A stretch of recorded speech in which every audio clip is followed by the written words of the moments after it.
Do you want to do the Knicks LaVine stuff? Do you want to do that one if we got to pick one of these two? I Let's think hit I'm it. more interested in that. Yeah, let's do it. All right. So this is from Dakota.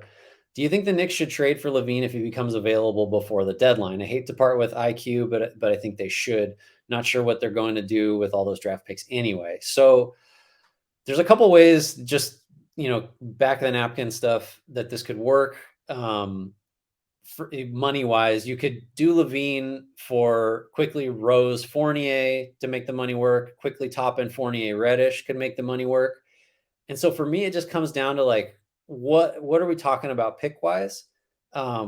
If you could get two good ones going out from the Knicks, I'm like legit ones. I'm fine with that. If I'm the Bulls, maybe the top end quickly plus a couple of good firsts does it for me because you're getting some younger pieces. This all presumes that this is part of a Bulls teardown, and the Knicks could just go. No halfway intelligent team is going to see this for anything but what it is. But let's do 5 first rounders, and 3 of them are those like never going to convey with any kind of value. Washington, Detroit, what's the other one? Dallas, all in 23 that'll just keep bumping back potentially, or just be shitty firsts.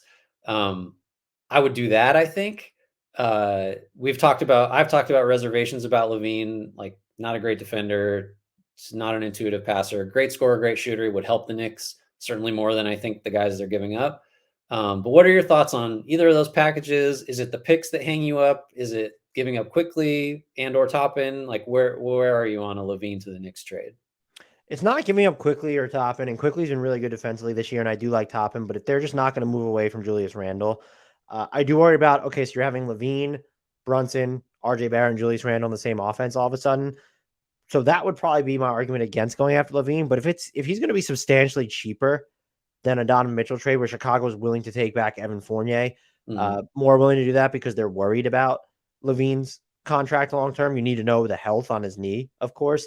But if you're not giving up Grimes or Barrett, and then the pick haul is substantially less than what Utah got for Donovan Mitchell, yeah, I would consider it. I don't know what that means in terms of like how many of the Knicks' own picks unprotected would I include in a Zach LaVine trade. This has nothing to do with who I think Zach LaVine is at his peak as a player.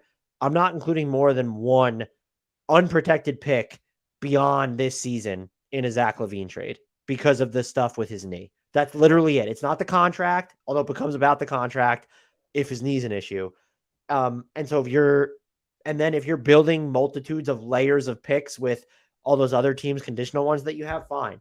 Go ahead and do that. Are you giving up an unprotected pick this year? Is that like even giving up 2 unprotected picks if one of them is this year when you're like kind of going to be in the play-in territory? There's no guarantee LaVine carries you out of there. I'm not giving up more than 2 of my own picks, and the second one of those is going to be protected in a Zach LaVine trade.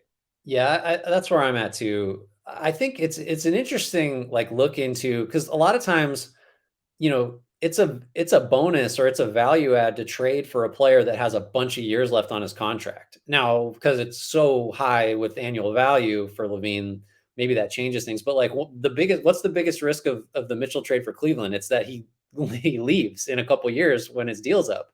So you're giving up all this stuff and it's kind of a midterm rental.